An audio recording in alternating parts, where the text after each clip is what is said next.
जय श्री राधे। जय श्री राधे। जय श्री राधे। जय श्री राधे।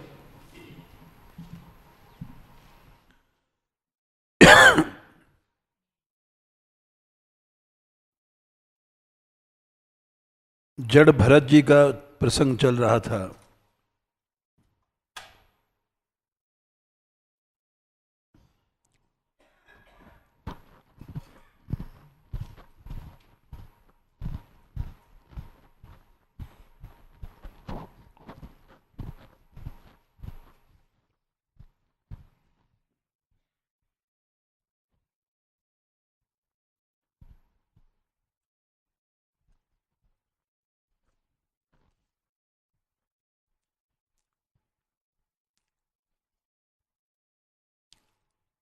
इन्होंने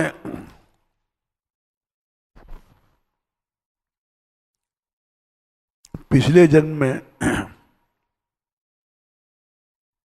राज्य वैभव छोड़ दिया। सुंदरी स्त्रियां, पुत्र आदि बड़े गुणवान थे, छोड़ दिया। पुलहाश्रम नेपाल की तराई में, जहां गंडकी नदी रहती है, उस जंगल में इन्होंने तप किया और भगवान के प्रेम में डूबे रहते थे।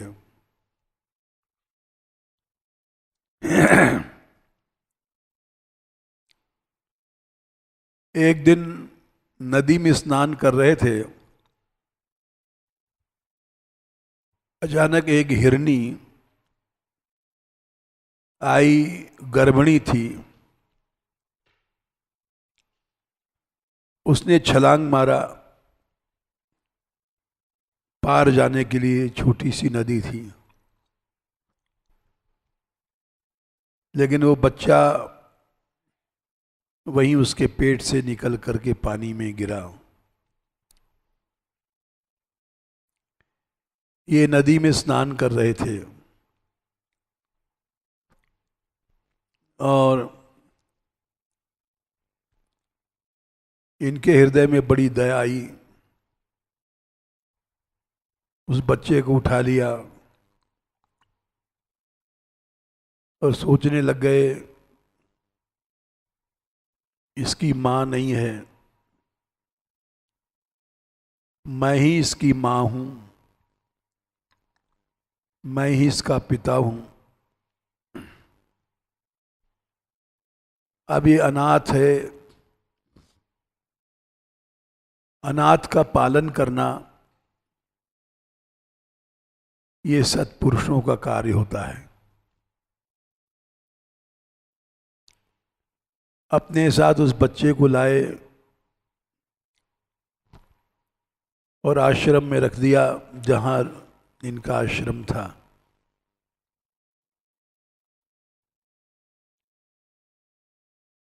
और आसक्ति एक विष है,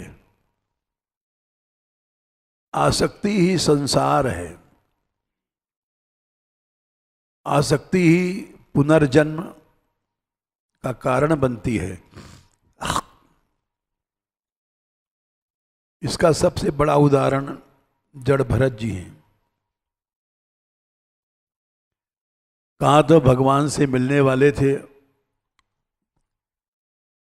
ऐसा प्रेम था उनको जो भाव लक्षणा भक्ति, प्रेम लक्षणा भक्ति में होता है। किंतु वे उस प्रेम को भूल गए और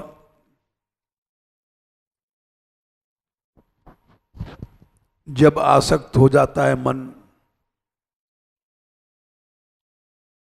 तो आसक्ति से कामना पैदा होती है। ध्यायतो विषयान पुंसः संगस्तेषुपजायते।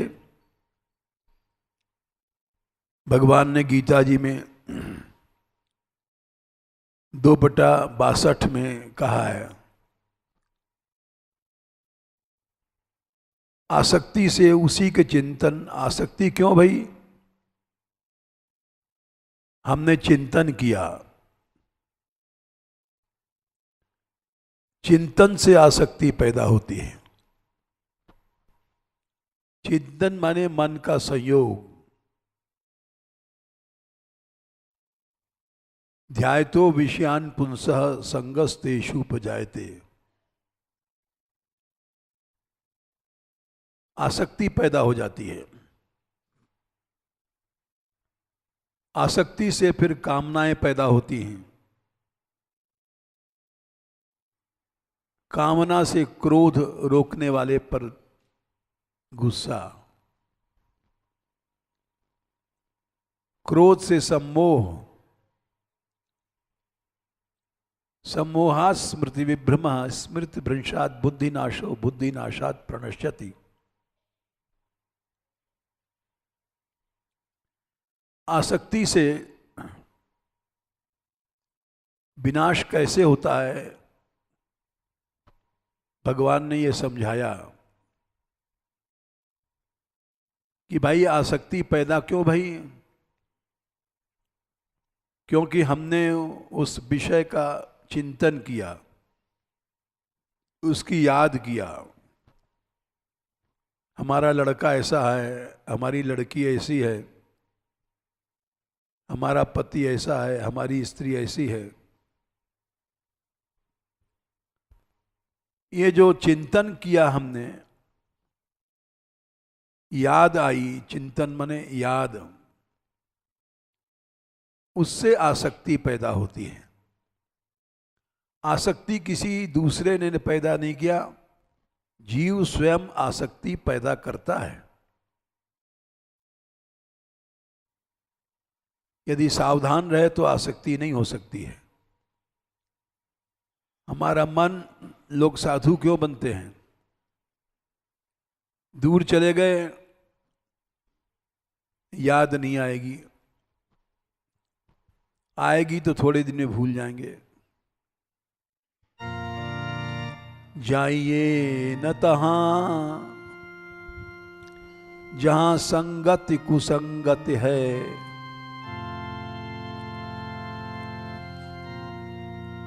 कायर के संग सूर भागी है पे भागी है। डरपोक के साथ तुम डरपोक बन जाओगे, सूरमा हो गए तो भी भागना पड़ेगा।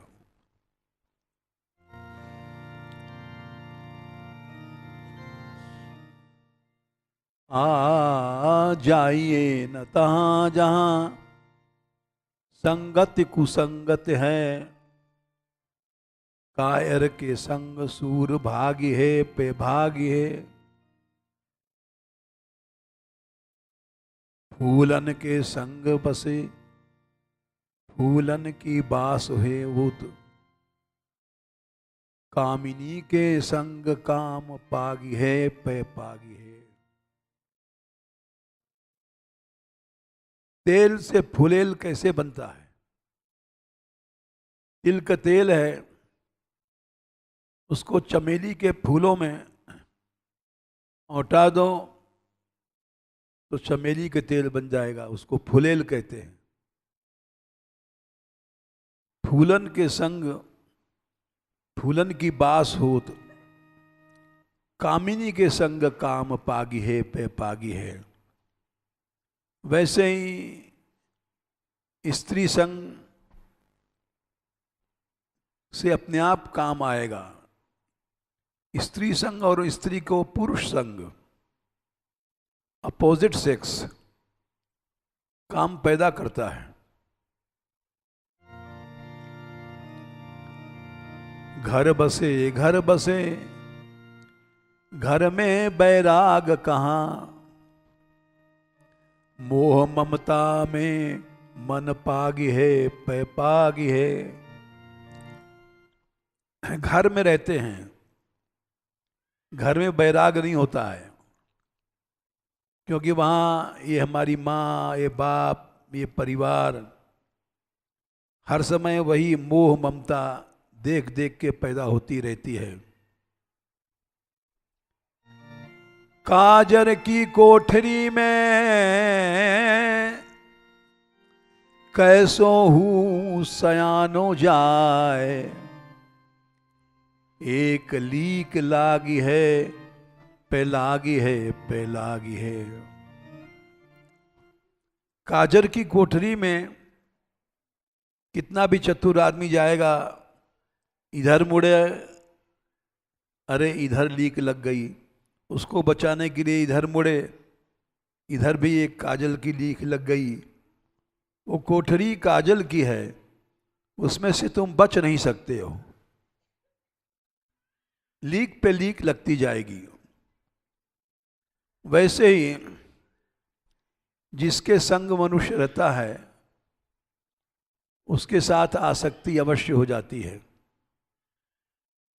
इसीलिए लोग घर छोड़ करके जंगल में जाते हैं, वहाँ मोह ममता का अवसर नहीं है। घर में तो मोह ममता बढ़ती जाएगी। तो जड़ भरत जी की आसक्ति हो गई, क्योंकि हर समय वो हिरण देखते रहते थे। यहाँ तक लिखा है कि पूजा करते करते भी उठ के देखते थे कि आया कि नहीं आया, इतनी देर हो गई है, कहाँ रह गया। चिंतन सामने चलता पीछे चलता है, चिंतन तो चिंतन ही है ना। रात को सो जाते हो तो सपने में भी चिंतन चलता है। चिंतन के लिए अभ्यास ये उसको बढ़ाता है। अगर आपको चिंतन आसक्ति हटाना है तो योग शास्त्र में लिखा है, पतंजलि भगवान ने, कि जिसकी जहां आसक्ति होती है उसमें दोष देखना शुरू कर दे। आपकी स्त्री में आसक्ति है तो स्त्री में दोष देखो।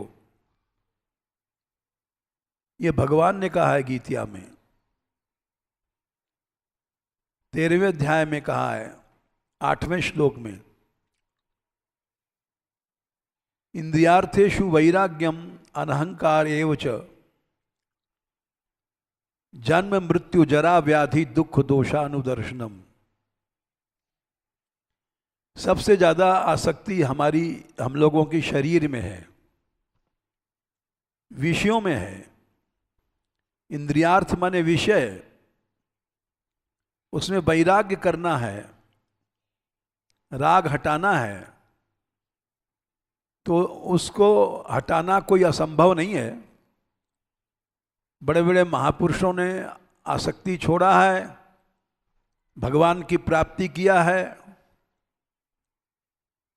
तो उसका रास्ता यह है, अनहंकार एवच, अहम को नष्ट करो। अहम के बेटे हैं ममता, अहंता और ममता। मैं से अहंता से ममता पैदा होती, मेरापन। भगवान बोले कि अनहंकार एवच, अहम नहीं रहता है तो आसक्ति अपने आप हट जाएगी। फिर भी नहीं हटती है तो जन्म मृत्यु जरा व्याधि दुख दोषानुदर्शनम। अपने शरीर में आसक्ति हटाना है तो जन्म की सोचो। जब तुम पैदा हुए थे तब मां के पेट में मलमूत्र में सने हुए थे। मृत्यु की सोचो कि थोड़ी देर में हम लोग मर जाएंगे, उस समय कुछ नहीं रहेगा, कोई रोने वाला तक नहीं रहेगा। व्याधि, शरीर में अनेक व्याधियां होती हैं, उसको सोचो। दुख दोषानुदर्शनम, दुख की सोचो, दोष की सोचो। इस शरीर में कितने गंदगियां हैं, 12 तरह के मल हैं, योग शास्त्र में लिखा है। हम लोग तो उसको ढकते हैं, क्रीम लगाएंगे, पाउडर लगाएंगे, मल को ढकते हैं। और योग शास्त्र में लिखा है कि श्लेषाश्रु वसा शुक्र मसृंग मज्जा चर्बी, ये भी एक मल है।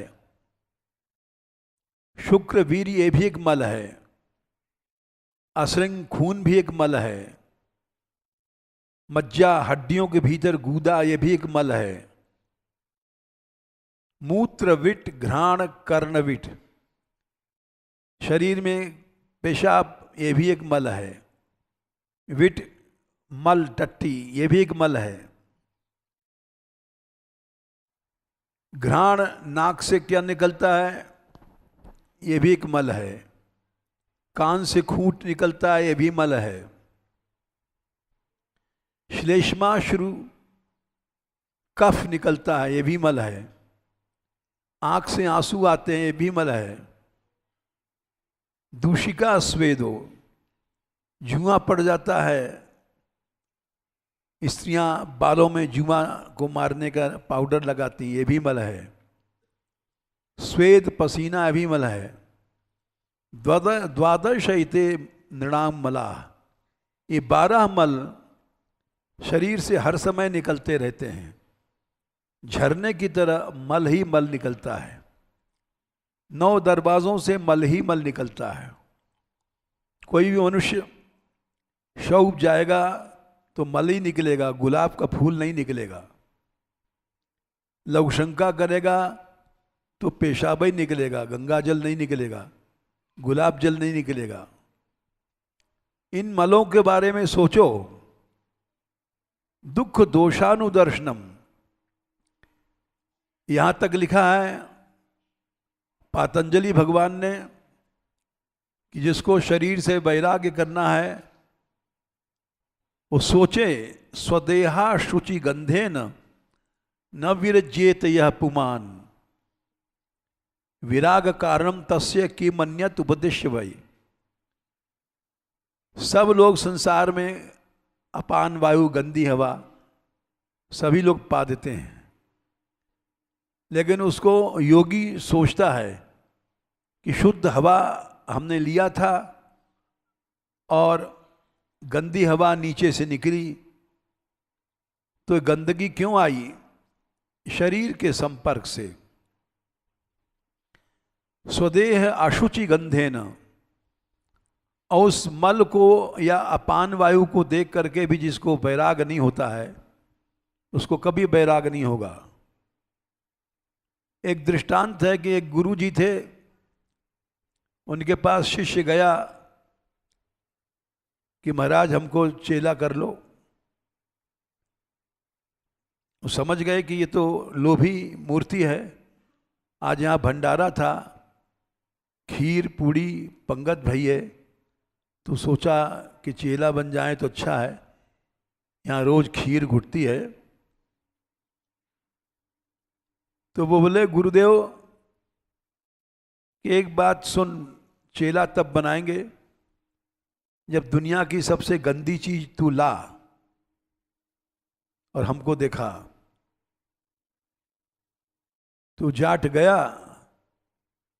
और एक खीपटा में मल भर लाया कि गुरु प्रसन्न हो जाएंगे कि बड़ी गंदी चीज है। मल को लाया है, ला करके रखा, गुरुजी ये सबसे गंदी चीज है। बोले ये जो मल है ये पहले क्या था?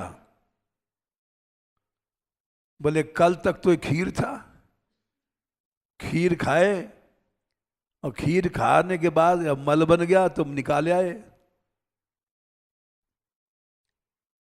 तो खीर बड़ी अच्छी थी।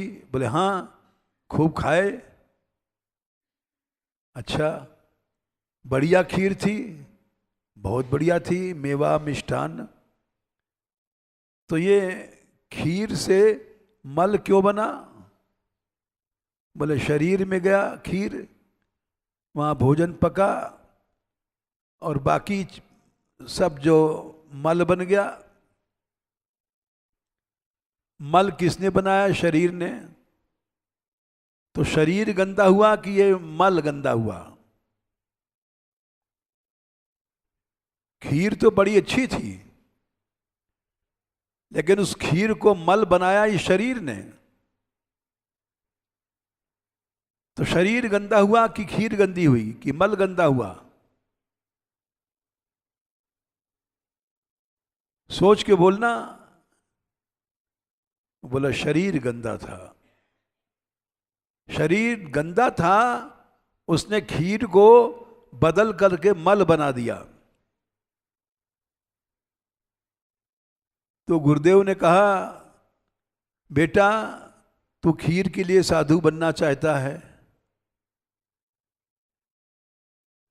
और गंदगी के लिए साधु बनना चाहता है।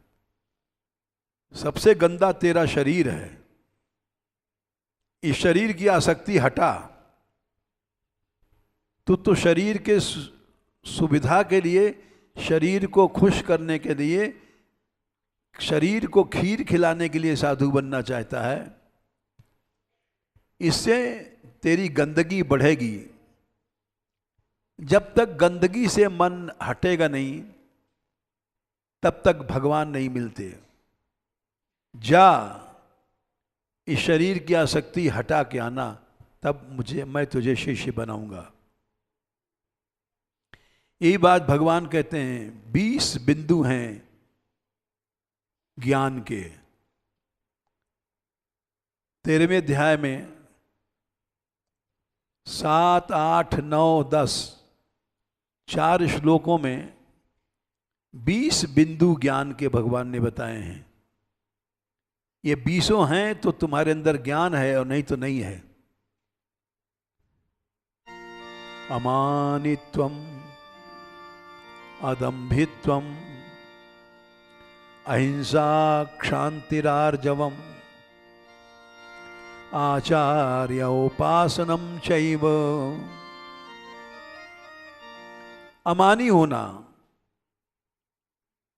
शरीर का मान, मैं का मान, ये जब तक है ज्ञान नहीं होगा। अमानी हो जाओगे तब ज्ञान पैदा होगा। अदम्भित्वम, अपने को ऊंचा दिखाना। हम ज्ञानी हैं, हम विरक्त हैं। बोले दम्भ है जब तक ज्ञान नहीं है। अमानित्वम, अदिम्भित्वम, अहिंसा, क्षान्तिरार्जवम। अहिंसा, मन से वाणी से किसी के न नुकसान की सोचना, न करना। मन, वाणी, कर्म तीनों प्रकार से अहिंसा करना, ये ज्ञानियों का लक्षण होता है। क्षांति, सदा क्षमा, सिखाना नहीं पड़ता, उसका स्वभाव ही हो जाता है क्षमा करने का। क्षांति कहते हैं। 1000 बार गाली दो, कभी क्रोध नहीं पैदा होगा। आर्जव माने सरलता। सरल व्यक्ति निष्कपट होता है। जो सरल नहीं है वो किसी जन्म में कपट उसका नहीं छूटेगा। आचार्योपासनम, श्रेष्ठ पुरुषों की, आचार्यों की उपासना करना। भगवान के भक्तों को भगवान से बढ़ करके मानना, इसको आचार्योपासनम कहते हैं। शौचम, पवित्रता, अंतःकरण की पवित्रता, भीतर की और बाहर की। आचार्योपासनम शौचम, ये सब 20 ज्ञान के बिंदु बताए गए हैं। अज्ञानम यदतोन्यथा, इससे अलग कुछ भी सोचना करना अज्ञान है। तो भगवान ने कहा अगर तुम इस शरीर के में अपने गुणों को देखोगे तो शरीर में आसक्ति हो जाएगी। आसक्ति क्यों होगी? अब लोग सजाते हैं अपने शरीर को, क्रीम लगाया, पाउडर लगाया, टाई वाई, फुल पैंट पहनाया और फूल पेंट बन गए। बेवकूफी का रंग फूल पेंट, यानी पूरी शरीर को सजा लिया, आसक्त बन गए। वैराग नहीं है। जैसे स्त्रियां सजाती हैं, क्रीम, पाउडर, लिपस्टिक, ऐसा लाल ओठ रच लेंगी जैसे खून पी के आई हैं। ये सब गंदगियां हैं, ये शरीर के राग को बढ़ाती हैं। शरीर में ललाई कहाँ है? डालडा की संतानों में कहीं ललाई है? वो तो शरीर का स्वास्थ्य इतना अच्छा हो कि लाल गाल अपने आप रहें, टेलीकॉम पाउडर लगाने की जरूरत नहीं है, लाल ओंठ अपने आप रहें। अब उसको बनावटी लाली नाखूनों में, गालों में, ओठों में, सब नकली लाली लोग करते हैं सुंदरता के लिए। ये सब क्या? अदम्भित्वम, दंभ, दिखाना। ये दिखाना जो है आसक्ति बढ़ाता है। आसक्ति नष्ट करना है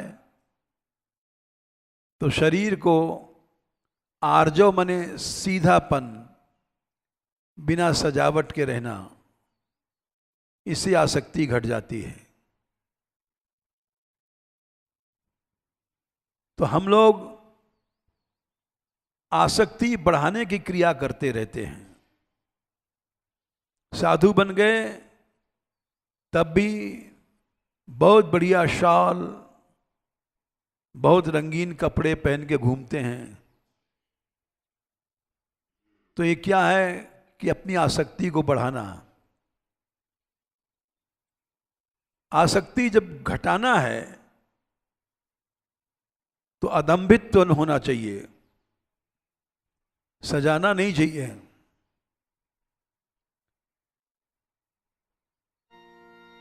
कमाल का एक पद है कबीरदास का लड़का,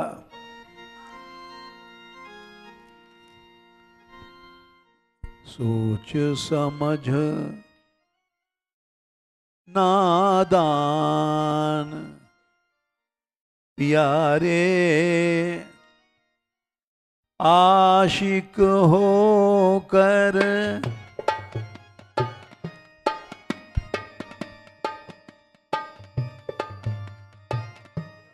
रोना क्या रे, सोच समझ नादान। जिस नगरी में दया धर्म नहीं, उस नगरी में रहना क्या रे, सोच समझ नादान।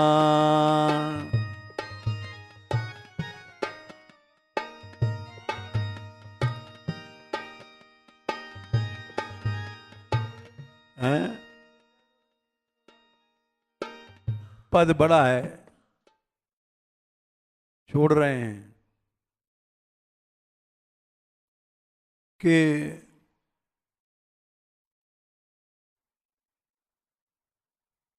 अपने शरीर को जो सजाता है भगवत प्रेमी नहीं है। लप लप बातें, फक फक कपड़े, बड़ा गुरूर जहन का, यारों कोई सफा न देखा मन का। ये पद हमारे बाबा महाराज बोलते थे, गुरुदेव। ये सफेद पोष लो, सफेद अच्छे वस्त्र पहनने वाले कभी भी अच्छे नहीं मिलेंगे। ये दिल के गंदे मिलते हैं। शरीर को सजाने वालों में अहंकार अपने आप बढ़ता है, देहासक्ति बढ़ती है, वो साधु नहीं है। तो हम लोग आसक्ति के कर्म करते हैं, इसलिए आसक्ति कभी नहीं छूटती है। आसक्ति छूटेगी जब हर समय दुख दोषानुदर्शनम, शरीर के कष्टों को सोचोगे, जन्म मरण, थोड़ी देर में हम लोग मर जाएंगे, कुछ साथ नहीं जाएगा, ये सब दोष जब सोचोगे तब आसक्ति घटेगी। हम लोग तो आसक्ति को बढ़ाते हैं। जैसे बहुत से लोग आते हैं सत्संग करने और बैठेंगे, बैठते मान अपनी मेम साहब की तारीफ करने लग जाते हैं। महाराज जी हमारे में तो भक्ति है नहीं, ये बड़ी भक्त है, ये बेचारी सवेरे से उठ करके कीर्तन करती है और भोग लगाती है, और ये छोटा लल्लू तो बड़ा प्रहलाद जैसा है, या ऐसे ऐसे नाचता है राधे राधे करके। अब पूछो तुम इतनी तारीफ क्यों कर रहे हो? अगर तुमने प्रहलाद पैदा किया है या तुम्हारी स्त्री जो है कयाधु है, तो उसकी तारीफ क्यों करते हो? अपनी आसक्ति को दिखाते हो। तो हमारे उनसे कहते कुछ नहीं है कि तुम जिस स्त्री की तारीफ कर रहे हो वो इतने तारीफ के योग्य नहीं है। हर स्त्री में 8 अवगुण होते हैं, रावण ने कहा था। ऐसी कोई स्त्री नहीं है। साहस अनृत चपलता माया भय अविवेक अशौच अदाया अवगुण 8 सदा और रहीं। ऐसी कोई स्त्री नहीं जिसके अंदर 8 अवगुण सदा न रहें, और उसको हम लोग तारीफ करते रहते हैं, इसलिए कि आसक्ति दिखा रहे हैं, हमारी आसक्ति है।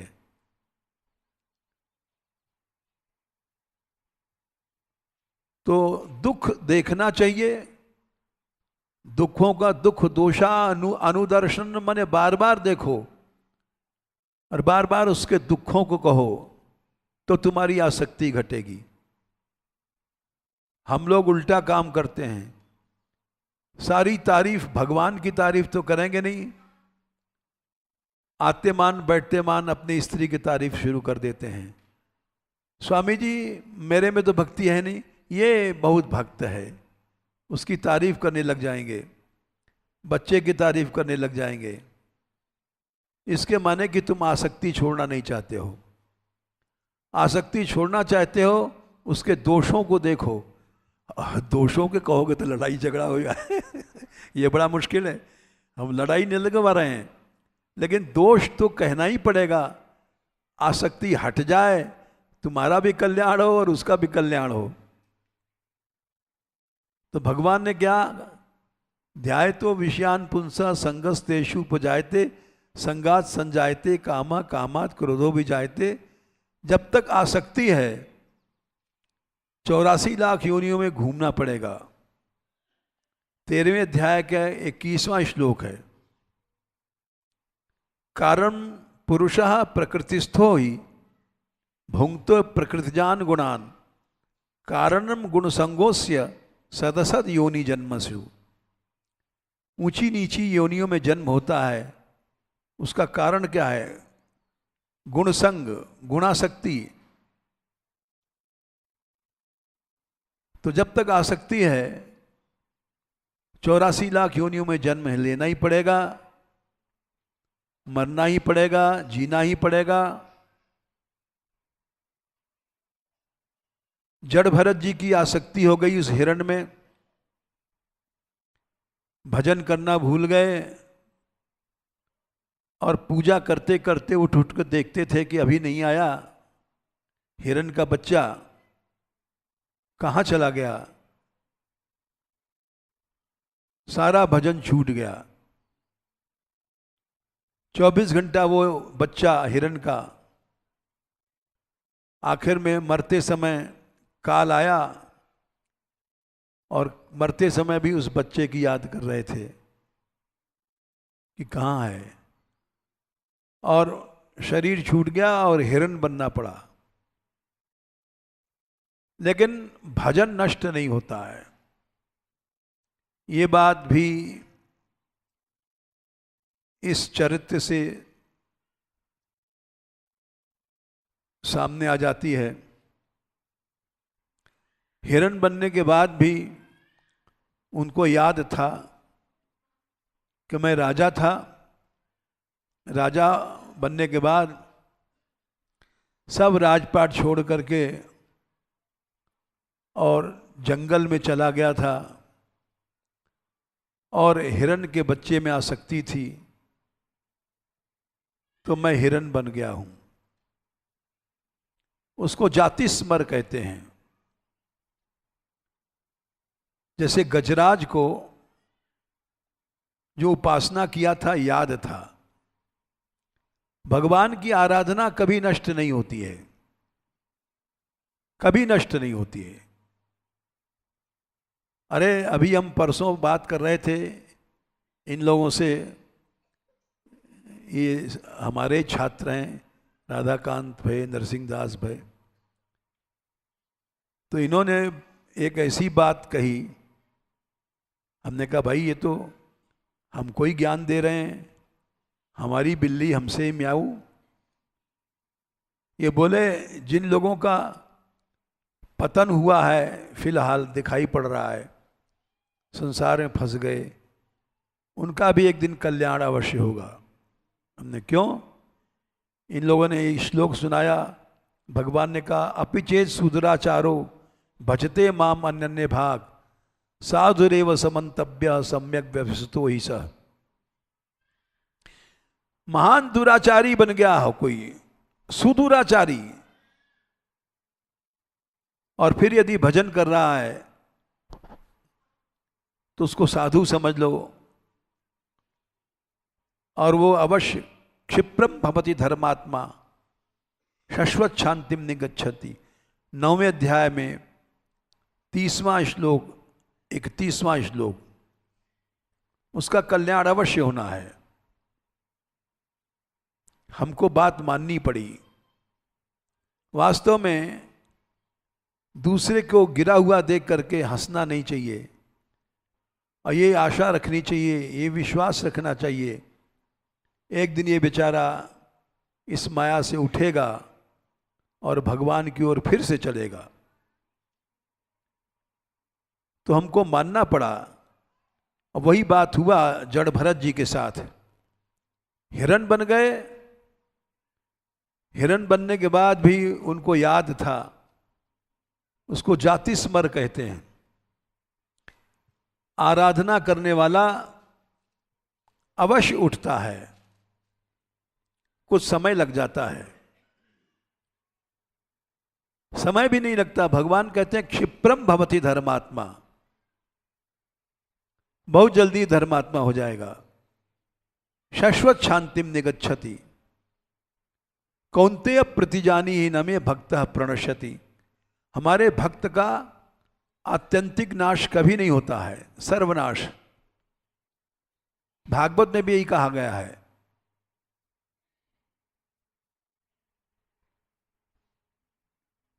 हाँ, प्रथम स्कंद में 5वें अध्याय में, गीता में तो कही है भगवान ने 9वें अध्याय में, भागवत में भी कहा है कि हमारा भक्त मर गया और मान लिया जाए वो भोगी होकर के मरा है, तो अभी नवई जनो जातु कथंचना ब्रजेन मुकुंद सेव्यन्य वदंग संस्कृति।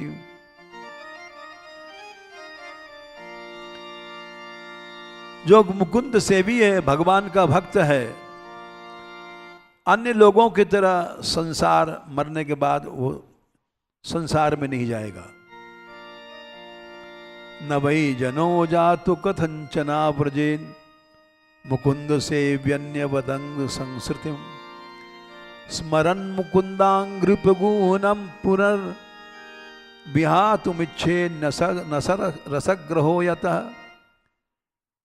पहले स्कंद में 5वें अध्याय में श्लोक आता है,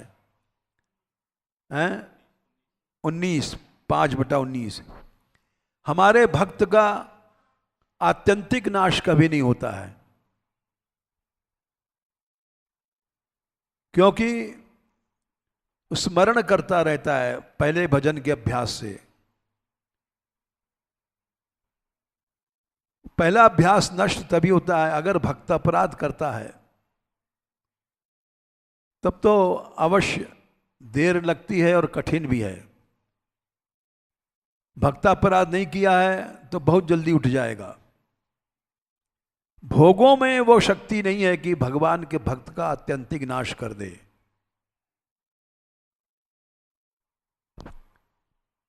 भक्त अपराध नहीं करना चाहिए, फिर उसका कल्याण नहीं है। श्रीपति दुखित भक्त अपराधे मम भक्तन सो बैर करत है सकल सिद्धि मोहि सो साधे। सुनो सकल बैकुंठ निवासी। बैकुंठ में भगवान ने कहा था, जय विजय तुम लोग सुनो, बैकुंठ में आ गए हो, लेकिन इसका कोई महत्व नहीं। अगर भक्तों से भक्त अपराध करोगे तो तुमको असुर बनना पड़ेगा। सुनो सकल बैकुंठ निवासी, सत्य कहो मानो जिन खेद, तेहि पर कृपा करो मैं कही विधि, चरण को पूज कंठ को छेद। मेरे पांवों की पूजा करते हो, गले को काटते हो। भक्त से द्रोह करना क्या है? भगवान का गला काटना। मैं मम भक्तन सो बैर करत है, मेरो नाम निरंतर लई हैं, सूरदास भगवंत कहत हैं, मोए भजय पै जमपुर जई हैं। यमपुर जानना पड़ेगा उनको, तो इसलिए महान विषयी बन जाओ। बड़ी बड़ी वेश्याएं, पिंगला वेश्या, इन सब का कल्याण क्यों हुआ? ये भोगनी थी, बहुत ज्यादा भोग भोगे, लेकिन भक्तापराधिनी नहीं थी। भक्तापराधी वो ऐसा है कि कभी क्षमा नहीं होता। सुन सुरेश रघुनाथ सुभाऊ, निज अपराध रिसाए न काहू, जे अपराध भक्त कर करही, राम रोष पावक ते जरही, यह महिमा जानहि दुर्वासा, लोकहु वेद विदित इतिहासा। ये बात लोक में भी है, वेद में भी है। इसलिए मनुष्य पाप या भोग, इसमें वो शक्ति नहीं है कि भगवान के भक्त को आत्यंतिक भाव से गिरा दे।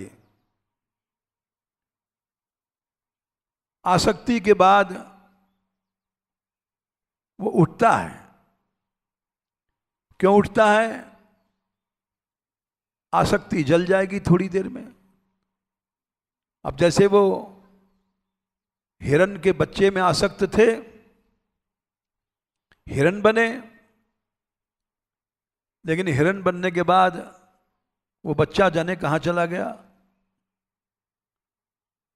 तुम्हारी आसक्ति स्त्री में शरीर छूटने के बाद में स्त्री जाने कहाँ चली जाएगी, तुम जाने कहाँ जाओगे।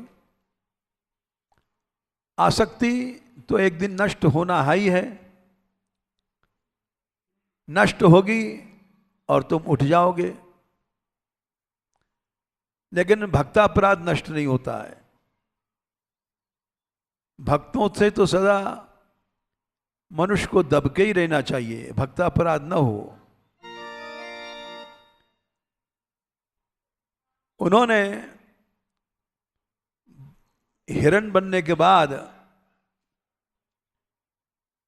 शरीर छोड़ दिया, गंडकी नदी में गले तक खड़े होकर के भगवान का स्मरण करते हुए शरीर छोड़ दिया।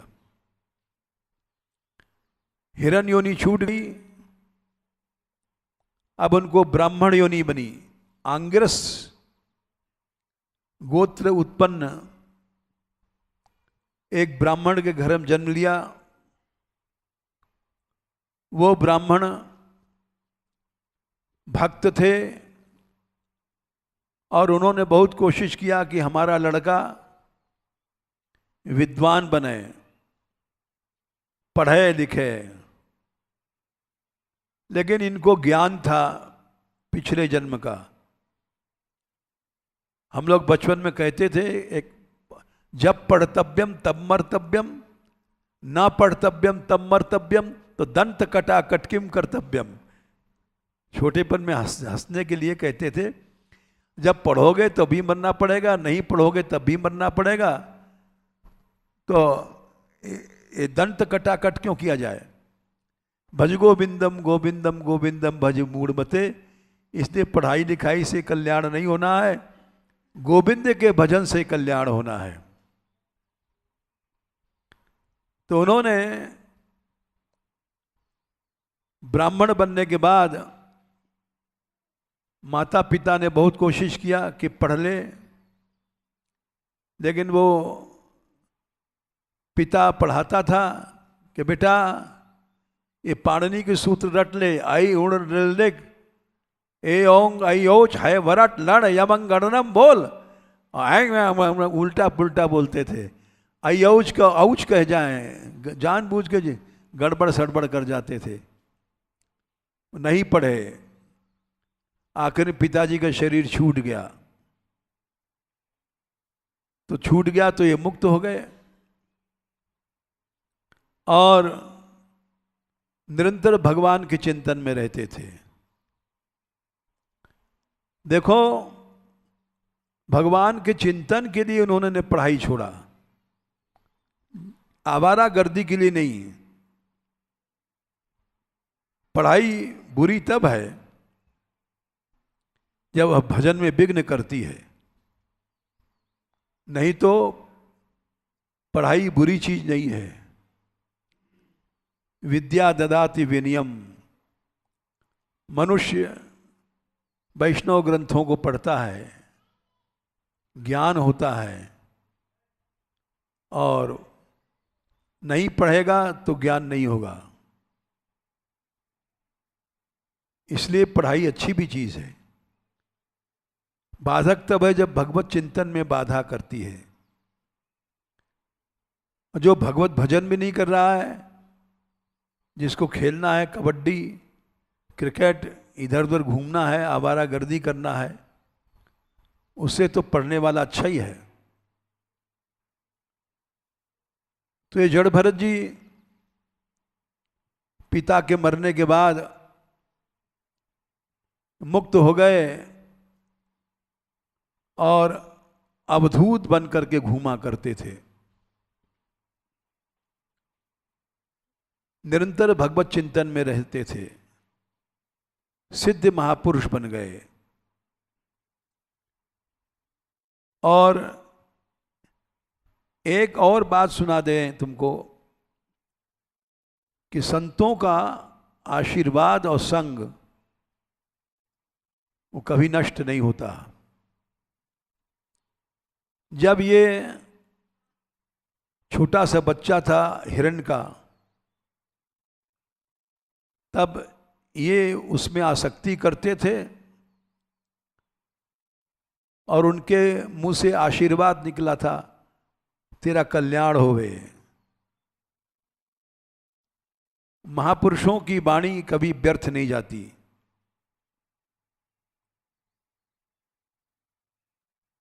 उनके मुंह से आशीर्वाद निकला था। क्या है श्लोक भागवत देना?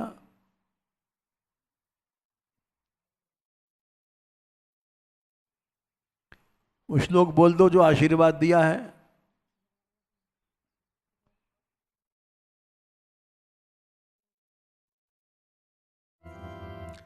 ये 8वां अध्याय 5वां स्कंद में 14वां श्लोक। मनसा तस्मा आशीष आशास्ते स्वस्तिस्ताद वत्सते सर्वतैति 14वां श्लोक है। यद्यपि महापुरुष थे, आसक्ति के कारण आशीर्वाद निकला, बेटा तेरा कल्याण होवे। हिरण्य के बच्चे को आशीर्वाद दिया था। वही हिरण्य का बच्चा राजा बना, राजा रहुगण बना। राजा रहुगण बनने के बाद उसको इच्छा भई ज्ञान प्राप्त करने की। वो जा रहा था कपिल देव जी के कपिल आश्रम में ज्ञान लेने के लिए। कहार लोग पालकी ढोल रहे थे। 4 कहार होते हैं। एक घट गया था, तो एक कहार की जगह एक पालकी ढोने वाला, लोगों ने इनको देखा मोटा ताजा, इसको पकड़ लिया। बोले इसको पकड़ लाओ। पालकी में लगा दिया। ये तो परमहंस थे, मान सम्मान कुछ नहीं, पालकी में लग के ढोने लग गए। पालकी बार बार हिलती थी क्योंकि चींटी आती थी तो उसको बचाते थे। तो राजा को बड़ा क्रोध हुआ। अरे मरना चाहता है, ठीक से नहीं पालकी ढोलता। ये हंस गए क्योंकि उनमें अहम नहीं था। राजा रहुगुण ने देखा, ओह, न इसके मन में उदासी है न भय है, एक सा मन है इसका, ये महापुरुष है। न विक्रिया विश्व सुहृ सखस्य साम्य नेवीता भिमते स्तवापी 12वें अध्याय में श्लोक आता है। इसके मन में कोई विकार ही नहीं है, समान मन है, ये तो महापुरुष है। ऐसे महापुरुष का अपराध अगर महादेव जी भी करें, नंक्षंत दूरात अपि शूल पाणी, तो उनका भी विनाश हो जाएगा। डर गया, हाथ जोड़ करके उनकी शरण में चला गया। उनकी शरण में जाने से उसका कल्याण हो गया।